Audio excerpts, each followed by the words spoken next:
ఇప్పుడు మన infertility clinics లో కూడా దేర్ ఆర్ కపుల్ హూ అంటే డివోర్స్ అయిపోయి సెకండ్ వైఫ్ ని తీసుకొని వచ్చి కూడా నాకు ఫస్ట్ వైఫ్ తో ఇద్దరు ఫీమేల్సే ఉన్నారు, మీరు ఇది నా సెకండ్ వైఫ్, ఓకే ఇప్పుడన్నా నాకు మేల్ చైల్డ్ కావాలి. తిట్టబారా ఒరే స్టూపిడ్. ఆబ్వియస్లీ మనం ఏం చేయలేం కదా, సింపుల్ గా చెప్తాం ప్రెగ్నెన్సీ కావాలంటే మేము ప్లాన్ చేస్తాం కానివ్వండి. జెండర్ స్క్రీనింగ్ అనేది జెండర్ ని మనం ప్రొవైడ్ చేయలేం. If you are infertile definitely we will provide you. At least educate చేస్తారా వాళ్ళని? నాకు చాలా టెన్షన్గా ఉంది నిజంగా.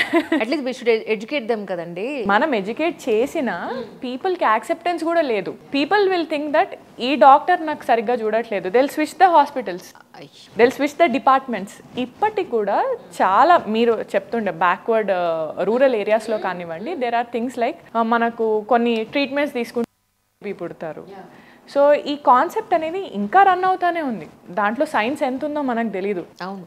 బట్ నన్ను అడిగితే అసలు ఆ వాంటింగే ఎందుకు ఈ కాలంలో?